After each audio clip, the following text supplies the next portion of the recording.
अस्सलाम वालेकुम। मैं गुलिस्ता मोहम्मदी हसीस जन्नत चैनल में आपको खुशामदीद कहती हूँ।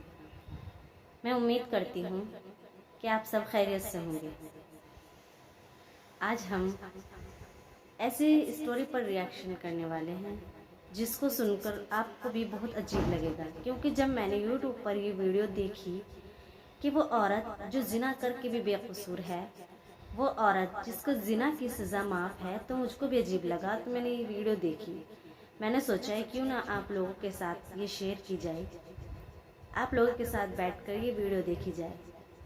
तो आइए देखते हैं इस वीडियो में ऐसी क्या बात है कि वो कौन सी औरत है जो जिना की सज़ा जिसको माफ़ है।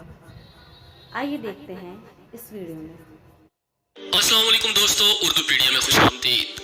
नाजरीन ग्रामी, जैसा कि आप जानते ही होंगे कि दीन इस्लाम में जिना की सख्त सज़ा मुकर्रर की गई है, मगर क्या आप इस बात से वाकिफ़ हैं कि इस्लाम की तालीमात के मुताबिक ऐसी कौन सी औरतें हैं जिन पर जिना की सज़ा मुकर्रर नहीं की जा सकती।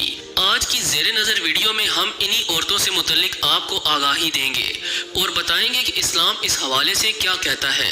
लिहाजा वीडियो को स्किप किए बगैर आखिर तक ज़रूर देखिएगा, और अगर आप चैनल पर नए हैं तो इसे सब्सक्राइब भी कर लें। तो आइए चलकर मौजू का बाकायदा आगाज़ करते हैं।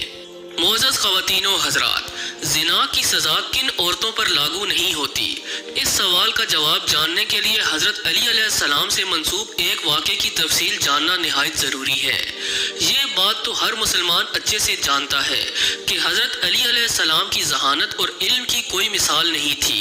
आप अलैहिस्सलाम ने अपनी ज़ाहिरी हयात में मुश्किल तरीन मसाइल का हल बखूबी पेश किया और अपने बेपनाह इल्म की बदौलत मुसलमानों समेत गैर मुस्लिमों को हक का रास्ता दिखाया।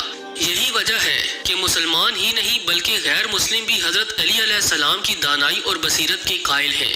इस जदीद अहद में भी हज़रत अली अलैहिस्सलाम के कौल से अहले इल्म रहनुमाई हासिल करते हैं और यकीनन हमेशा हासिल करते रहेंगे। जिस तरह हज़रत अली अलैहिस्सलाम ने न सिर्फ अपने अहद खिलाफत में आला तरीन फैसले किए और पेचीदा तरीन सवालात के जवाबात दिए, बल्कि उन्होंने दीगर खुलफाए राशिदीन के अदवार में भी अपनी जहानत से बहुत बड़े मसाइल को हल किया। आप अलैहिस्सलाम ने किस तरह एक औरत की जान बचाई जिसे सहाबाए कराम जिना जैसे बड़े गुनाह में संसार करने वाले थे, इससे आप अलैहिस्सलाम की बसीरत का बखूबी अंदाजा होता है। इस गैर मामूली और ईमान अफरोज वाक़े को बयान करने से पहले हज़रत अली अलैहिस्सलाम की ज़िंदगी से चंद अहम तरीन वाक़यात को बयान करते हैं, जिससे यकीनन हमारा ईमान ताज़ा हो जाएगा और हज़रत अली करमुल्लाहु वजहू की बेमिसाल ज़हानत पर यकीन भी मज़ीद पुख्ता हो जाएगा। मोअज़्ज़ज़ ख़वातीन व हज़रात, एक मरतबा यमन से एक आदमी ने अपने लड़के को सफ़र पर भेजा तो उसके साथ एक गुलाम भी रवाना किया। रास्ते में किसी बात पर दोनों में झगड़ा हो गया, हत्ता कि कूफा पहुंचकर गुलाम ने दावा किया कि ये लड़का मेरा गुलाम है और मैं इसका आका हूँ। ये दावा करने के बाद उसने लड़के को फरोख्त करना चाहा, मगर लड़के ने खूब मज़ाहिमत की और उसे झूठा करार दिया। उस वक्त कूफा में हज़रत अली अलैहिस्सलाम की खिलाफत कायम थी। ये मुकदमा आप अलैहिस्सलाम की खिदमत में पेश हुआ तो आप अलैहिस्सलाम ने अपने खादम से फरमाया कि कमरे की दीवार में दो बड़े सुराख बनाओ और इन दोनों से कहो कि अपने अपने सर इन सुराखों से बाहर निकालें। जब दोनों ने अपने अपने सर सुराखों से बाहर निकाल लिए तो हज़रत अली अलैहिस्सलाम ने अपने खादम से फरमाया कि रसूलुल्लाह सल्लल्लाहु अलैहि वसल्लम की तलवार ले आओ। खादम तलवार लाया तो आप अलैहिस्सलाम ने खादम से कहा, गुलाम का सर काट डालो। ये सुनते ही गुलाम ने फौरन अपना सर पीछे कर लिया, जबकि लड़का उसी तरह खड़ा रहा। यूं आप अलैहिस्सलाम की हिकमत अमली से मालूम हो गया कि गुलाम कौन है और उसका आका कौन है। दोस्तों, हज़रत अली अलैहिस्सलाम हमेशा नमाज बाकायदगी से और ऐन वक्त पर अदा किया करते थे। बाज़ मुनाफिकीन ने मिलकर मंसूबा बनाया कि हज़रत अली अलैहिस्सलाम से कुछ ऐसा सवाल किया जाए जिसका जवाब वो फौरन ना दे सके, और सवाल भी उस वक्त पूछा जाए जब आप अलैहिस्सलाम नमाज मगरब अदा करने लगे, क्योंकि मगरब की नमाज का वक्त बहुत कलील होता है।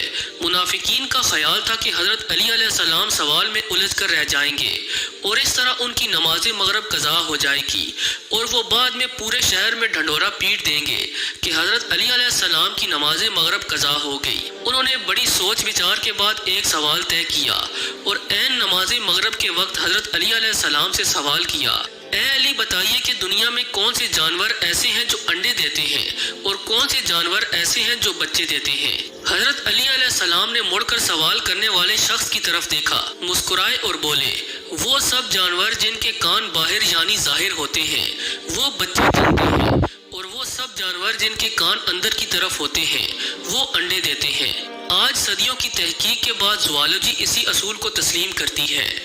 حضرت علی علیہ السلام کی زندگی میں بہت سے واقعات ایسے ہیں جن سے ہمیں رہنمائی ملتی ہے۔ انہی بے شمار واقعات میں ایک عجیب و غریب واقعہ کچھ اس طرح سے بیان ہوا کہ ایک مرتبہ حضرت علی علیہ السلام مدینے کی گلیوں سے گزر رہے تھے تو آپ علیہ السلام نے دیکھا کہ کچھ لوگ ایک عورت کو گھسیٹ کر لے جا رہے ہیں اور وہ عورت خوف کی وجہ سے آہو بکا کر رہی ہے۔ جب حضرت علی علیہ السلام نے یہ منظر دیکھا تو فوراً وہاں پہنچے اور لوگوں سے دریافت کیا کہ اس عورت نے ایسا کون سا گناہ کیا ہے جو اسے اس طرح سے لے جا رہے ہو؟ تو لوگوں نے جواب دیا کہ اس عورت نے زنا کیا ہے اور اسے امیر المومنین حضرت عمر رضی اللہ تعالیٰ عنہ کے حکم سے سنسار کیا جائے گا۔ حضرت علی علیہ السلام نے فوراً عورت کی طرف دیکھا اور حکم دیا کہ اس عورت کو فوراً رہا کر دیا جائے، اسے ہرگز سنسار نہ کیا جائے۔ حضرت علی علیہ السلام نے یہ فرما کر عورت کو ان سے چھین لیا اور آزاد کر دیا۔ لوگ حیرت میں ڈوبے ہوئے تھے کہ حضرت علی علیہ السلام ایک زنا کرنے والی عورت کو آزاد کیسے کر سکتے ہیں؟ اسی حیرت کے عالم میں وہ لوگ امیر المومنین حضرت عمر بن خطاب رضی اللہ تعالیٰ عنہ کی خدمت میں حاضر ہوئے اور سارا ماجرا کیا سنایا۔ حضرت عمر رضی اللہ تعالیٰ عنہ سوچ میں پڑ گئے اور فرمایا کہ یقیناً اس میں کوئی حکمت پوشیدہ ہوگی جو فی الحال ہماری نظروں سے اوجھل ہے، مگر حضرت علی علیہ السلام ضرور اس سے آگاہ ہے۔ حضرت عمر بخوبی جانتے تھے کہ حضرت علی علیہ السلام علم کا ایک سمندر ہے۔ انہوں نے فوراً لوگوں کو حکم دیا کہ جلدی جاؤ اور حضرت علی علیہ السلام کو بلا کر لاؤ تاکہ معلوم ہو کہ ایک زنا کرنے والی عورت کو انہوں نے تم سے چھین کر آخر کیوں آزاد کیا۔ لوگ فوراً حضرت علی علیہ السلام کو بلا کر لے آئے۔ تب حضرت عمر رضی اللہ تعالیٰ عنہ نے حضرت علی علیہ السلام سے دریافت کیا، اے علی کیا وجہ ہے کہ آپ نے اس عورت کو سنساری کی سزا سے بچا لیا؟ یہ سن کر حضرت علی علیہ السلام نے فرمایا کہ کیا آپ نے نہیں سنا کہ حضور اکرم صلی اللہ علیہ وآلہ وسلم نے فرمایا کہ 3 لوگوں پر سے قلم اٹھا لیا جاتا ہے، یعنی ان کے اعمال درج نہیں کیے جاتے اور وہ بے قصور ہوتے ہیں، یعنی ان کے گناہ نہیں لکھے جاتے۔ ایک وہ جو شخص سو رہا ہو یہاں تک کہ بیدار ہو جائے، دوسرا وہ شخص جو کہ نابالغ ہو یہاں تک کہ بلوغت کی عمر کو پہنچ جائے، اور تیسرا اور آخری وہ مرد یا عورت جو دیوانگی کی حالت میں ہو یعنی پاگل ہو اور اسے کچھ ہوش نہ ہو۔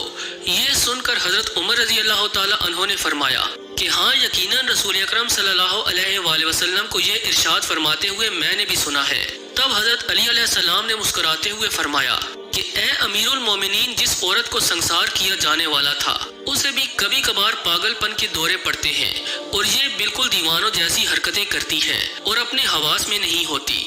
عین ممکن ہے کہ وہ آدمی جس نے اس کے ساتھ زنا کیا ہے اس نے اس کے دیوانے پن سے فائدہ اٹھایا ہو، اور اس حوالے سے یہ عورت بالکل بے قصور ہے اور مظلوم ہے۔ اصل مجرم وہ شیطان صفت آدمی ہے جس نے اس عورت کے پاگل پن کا فائدہ اٹھایا، اس لیے سزا اس شخص کو ملنی چاہیے نہ کہ اس عورت کو۔ اللہ تعالیٰ سے دعا ہے کہ وہ ہمارے دلوں کو ایمان اور علم کی روشنی سے منور کرے۔ آمین ثم آمین۔